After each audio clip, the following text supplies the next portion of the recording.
take her back, no one can take her back. We got 2 minutes now before you call my ass again. Yeah. I'll switch welcome to unsolved mysteries. तो दोस्तों, आज की इस video में हम और आप मिलकर बात करने जा रहे हैं साल 2020 में ही फेयर फार्म के बारे में बात करेंगे। ये एक अमेरिकन हॉरर स्लेजर मूवी है जिसे डायरेक्ट किया था डेंटे यॉर्क ने। तो अब बिना और टाइम वेस्ट किए चलते हैं सीधा वीडियो की तरफ। play this song, just sing along.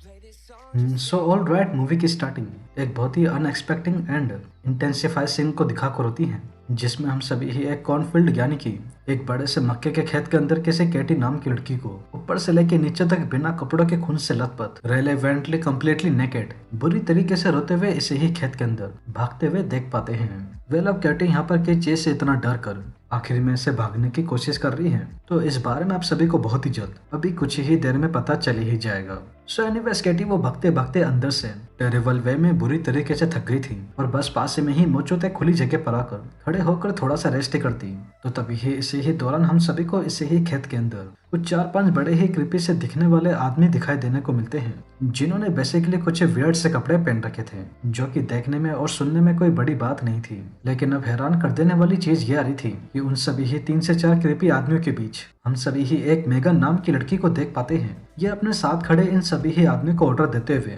ठीक अपने सामने ही खड़ी कैटी को चारों तरफ से घेरने के लिए कहती है, ताकि वो फिर से इनसे बचकर भाग ना सके, क्योंकि कैटी दरअसल अब तक इन्हीं ही लोगों से डरकर भाग रही थी। तो खैर, अब मेगन के अपने आदमियों को कहकर चारों तरफ से कैटी को अच्छे से कवर करवाने के बाद वो अपने जेब में से अचानक से एक बड़ी सी मसेटी को निकाल इंस्टेंटली एकदम से भागते हुए आ उसी ही मसेटी की मदद से बिना कुछ सोचे समझे सीधे कैटी के सर पे मार एक ही झटके में उसको ऊपर से लेके नीचे तक बीच में से काट के फाड़ 2 टुकड़े कर मार डालती है। Just, can we try? For the love of God.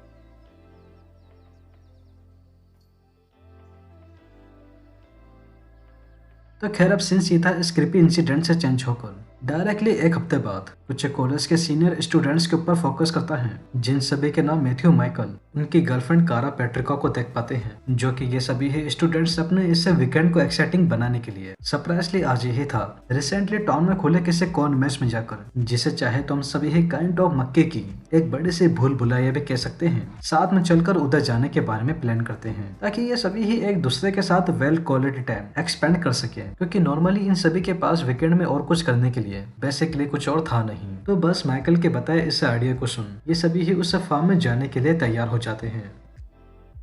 तो बस अब सीन सीधा उससे ही मैच की तरफ ही फोकस करता है, जहाँ पर हम सभी ही इन कॉलेज के स्टूडेंट्स के अलावा बेसिकली कुछ और लोगों को भी देख पाते हैं। वो सभी भी नॉर्मली इस मैच को एक्सप्लोर करने के लिए ही आए हुए थे। तो अब इतना कुछ अच्छा होने के बाद दिक्कत कहाँ पर आती है? तो वेल मैन, दिक्कत अब आती है रेलेवेंटली अभी इस समय हम सभी ही इन सभी ही स्टूडेंट्स को जिस मक्के के खेत के अंदर खड़ा हुआ देख पा रहे हैं, ये दरअसल वही कॉर्नफील्ड होती है जिसमें हम सभी ने ही मूवी की शुरुआत में किसी कैटी नाम की लड़की को कुछ बड़े ही क्रीपी और वियर्ड से दिखने वाले 4-5 आदमियों के जरिए बुरी तरीके से मरते हुए देखा था, जिसके बारे में अब ये सभी ही कॉलेज के स्टूडेंट्स उस टेरिफाइंग इंसिडेंट से और खास तौर की इस जगह की पास्ट हिस्ट्री से बिल्कुल ही अनजान थे, ना जानते हुए कि इस सो कॉल्ड मक्के के मैच के अंदर पहले किसी की मौत वगैरह भी हो चुकी थी। तो बस अब होना क्या था, वो सभी ही कॉलेज के स्टूडेंट्स टिकट वगैरह लेकर जैसे तैसे ऑफिशियली इस खेत के अंदर आ ठीक अपने सामने बने हुए इस बड़े से मैच को देख एक्साइटेड होकर रेलेवेंटली एक दूसरे को चैलेंज करते हुए कि कौन सबसे पहले मैच को खत्म करते हुए फिनिशिंग स्पॉट पर पहुंचेगा, बिना कुछ सोचे समझे सेपरेट वे में अकेला अकेला सीधा ही इस मैच के अंदर चले जाते हैं। सो मीनवाइल अब इस कॉर्नफील्ड में आने के घंटे भर बाद वो सभी ही स्टूडेंट्स एक तरीके से इस मैच के अंदर अनएक्सपेक्टिंग वे में भटक गए थे, क्योंकि अब धीरे धीरे जाहिर सी बात ही अंधेरा होता जा रहा था और चीजें अपने आप ही इस भूल भुलैया के अंदर कॉम्प्लिकेटेड होती जा रही थी, बिकॉज समहाउ स्टिल अभी तक मैथ्यू माइकल, कारा एंड पैट्रिका ने फिनिशिंग पॉइंट तो छोड़ो मिड सेक्शन के अंदर ही हॉरेबल वे में भटक कर रह गए थे। तो बस अब इसी ही चीज को देखते हुए सीन सबसे पहले माइकल के ऊपर फोकस करता है, जो कि वो बस नर्वस होते हुए इस मैच से बाहर निकलने का रास्ता वगैरह ही ढूंढ रहा था। तो तभी ही उसी ही दौरान अचानक से माइकल को इसी ही खेत के अंदर मेगन दिखाई देने को मिल जाती है, जिसे हम सभी ने ही मूवी की शुरुआत में केटी को मारते हुए देखा था। वो बड़ी ही चालाकी से अपने जेब में से एक मसेटी को निकाल इंस्टेंटली सीधा पैट्रिक की तरफ आ उसके दोनों ही पैरों को मसेटी से काट बुरी तरीके से घायल कर देती है, ताकि वो इधर से किसी भी कंडीशन में भाग ना सके। सो एनीवेज पैट्रिक को ऐसे घायल करने के बाद मेगन वो उसके हाथ को पकड़ घिसड़ते हुए इसी ही खेत के अंदर मौजूद अपने एक फार्म के अंदर लेकर आ जाती है, जिधर वो उसके कपड़े वगैरह उतार ठीक सामने ही लगी हुई एक टेबल पर लेटाकर इसके हाथ पैरों को बांध और होस्टेज बनाकर काइंड ऑफ टॉर्चरिंग वे में मारने के बारे में सोचती है। तो बस इसी ही चीज को देखते हुए मेगन वो अपने हाथों में एक बड़ा ही पुराना सा जंग लगा हुआ रेजर ले सीधे उसकी मदद से माइकल के कटे हुए पैर से लेकर ठीक इसके चेस्ट तक एक ही झटके में स्लाइस करते हुए उसकी पूरी खाल को ब्रूटल तरीके से उखाड़ देती है। तो इस कारण से माइकल वो इससे दर्द को सहन न करने की वजह से दम तोड़कर टेबल पे ही मर जाता है। लेकिन बात अभी यहाँ पर ही खत्म नहीं होती। वेला माइकल को ऐसे मारने के बाद सीन अब ठीक इधर से चेंज होकर मैथ्यू के ऊपर फोकस करता है, जो कि ये भी बस इस खेत से बाहर निकलने का रास्ता ही ढूंढ रहा था। तो उसी ही वक्त इसके सामने एक बड़ा ही अजीब सा दिखने वाला आदमी, जिसने कैजुअली अपने हाथों में चिंसो पकड़ी हुई थी, वो एकदम से इसके सामने आ जाता है। तो अब अपने ठीक सामने इस क्रिपी आदमी को देख मैथ्यू इधर से भागता या कुछ करने की कोशिश ही करता। तो तभी ही उससे पहले वो क्रिपी आदमी अपने चिंसो से मैथ्यू को ठीक कंधे तक बेरहमी से हाथ ही काट देता है। तो अब इस दिल दहला देने वाले सीन को देख मैथ्यू वो अपने कटे हुए हाथ के जरिए ही इस आदमी से अपनी जान बचाकर इधर से भागने की कोशिश करता। तो उससे पहले ही वो क्रीपी आदमी एकदम से मैथ्यू की पीठ पर जोर से लात मार जमीन पे गिराकर अपने पैर की मदद से इसके सर के बीचों बीच मार पिचकाकर बुरी तरीके से फोड़कर मार डालता है। तो अब मैथ्यू और माइकल के ब्रूटल तरीके से ऐसे मरते ही सीन अब ठीक इधर से चेंज होकर इससे ही खेत के बैक साइड की तरफ पेट्रिका के ऊपर फोकस करता है, जो कि ये भी माइकल और मैथ्यू की तरह ही बस इसे खेत से बाहर निकलने का रास्ता ही ढूंढ रही थी। तो तभी ही उसी ही दौरान अचानक से इसके रास्ते के बीच एक छोटा सा आइसक्रीम ट्रक आके खड़ा हो जाता है, जिसमें नॉर्मली दो क्रीपी से क्लाउन बैठे हुए थे। वो दोनों ही तुरंत ही अपने ट्रक से निकल ठीक सामने ही खड़ी पेट्रिका को देख उसको क्वाइट ऑफ इम्प्रेस करने के लिए बड़े ही भद्दी सी और चिप सी मैजिक ट्रिक्स दिखाने लग जाते हैं। तो जिसे देख पेट्रिका वो इम्प्रेस होने के बजाय बिना कोई रिएक्शन दे ही इधर से जाने ही लगती। तो तभी ही वो अजीब सा दिखने वाला क्लाउन वो इस बात से अपसेट होकर एक अपने ट्रक के अंदर पड़े एक बड़े से लकड़ी वाले फंदे को निकाल सीधे उसकी मदद से पेट्रिका के गले में फेंक पास में ही मौजूद एक फार्म के अंदर घिसड़ते हुए लेकर आ जाता है।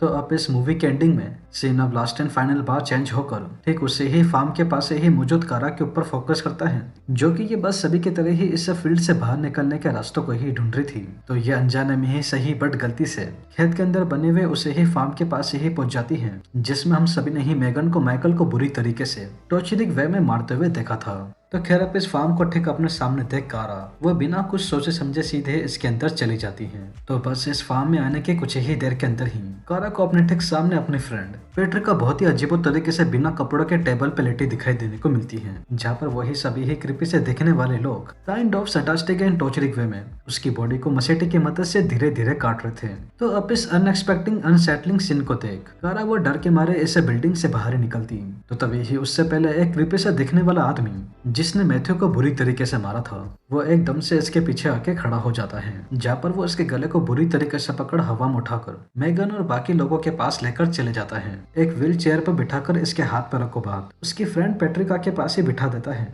जो कि वो तो पहले ही दर्दनाक मौत के जरिए टेबल पे ही दम तोड़कर मर चुकी थी। तो बस अब होना क्या था, वो सभी ही क्रीपी से दिखने वाले लोग सेम इसके बाकी फ्रेंड्स की तरह ही कारा के हाथ पैरों को पकड़ जोर से खींचते हुए ब्रूटल तरीके से उसकी बॉडी से तोड़कर अलग कर इन्हें वन वे या अनदर बेरहमी से मार डालते हैं।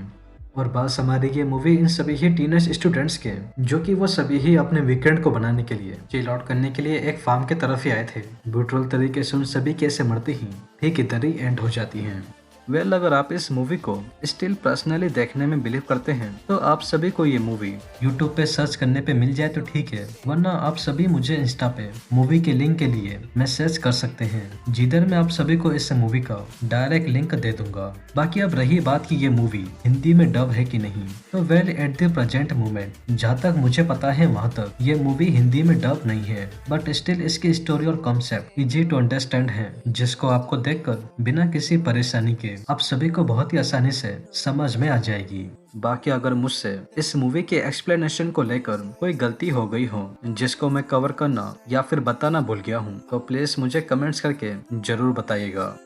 तो वेल दोस्तों, यही थी द फियर फार्म मूवी की एक्सप्लेनेशन एंड आई होप आप सभी को ये वीडियो जरूर पसंद आई होगी। और अगर वीडियो पसंद आई हो तो चैनल को सब्सक्राइब किए बिना और वीडियो को लाइक किए बिना बिल्कुल भी मत जाइएगा, क्योंकि मैं अपने आने वाले वीडियो में ऐसे ही और मूवीज की एक्सप्लेनेशन लेकर आता रहूंगा। तो तब तक के लिए take care and peace out.